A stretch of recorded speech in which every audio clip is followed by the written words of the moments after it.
Here is a picture of a Roman house. Most Roman houses were separated into the atrium and the peristyllium. This is the outside of a Roman house. Most Roman exteriors were very simple and luxurious, as they had high marble beams surrounding the doorways. Also on the exterior of the house, they sometimes had tabernas, also known as shops. Homeowners would rent these shops to other people. This served as an additional income for homeowners.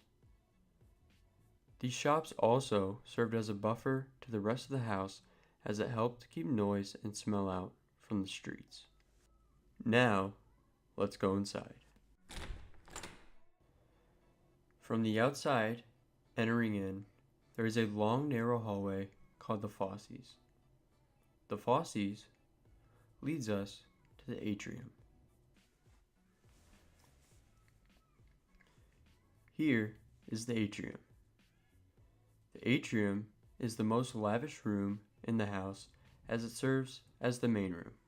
It has a rectangular cutout in the roof to draw in sunlight and a basin known as the impluvium to catch the rainfall. The atrium usually holds remains of family gods and other personal items. Around the atrium were usually bedrooms. Bedrooms, often known as cubiculums, were very small in ancient Rome. Bedrooms only had a small bed that was placed against the back wall and a chest to store clothes and other items. Romans often painted their floors to look fancy and their walls to make the room feel bigger. Down the hall from the bedrooms was the triclinium. The triclinium served as the dining room. It was set up with 3 beds surrounding a table. There was not a 4th bed because slaves placed meals in the middle and they needed a place to get in. Romans usually laid down as they ate, and this was a sign of wealth and luxury. Back into the atrium. From the atrium, the second part of the house could be reached. From the atrium, headed straight, you'd walk into the master's study room, also known as the tablinum. The tablinum served as the man of the household's office. This is where he'd do work and meet with his clients. From the backside of the tablinum, the peristyllium was reached.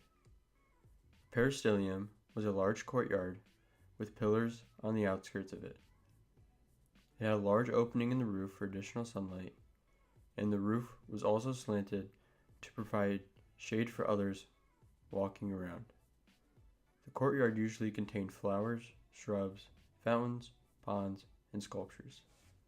Lastly, in the back of the house was the kitchen, also known as a culina.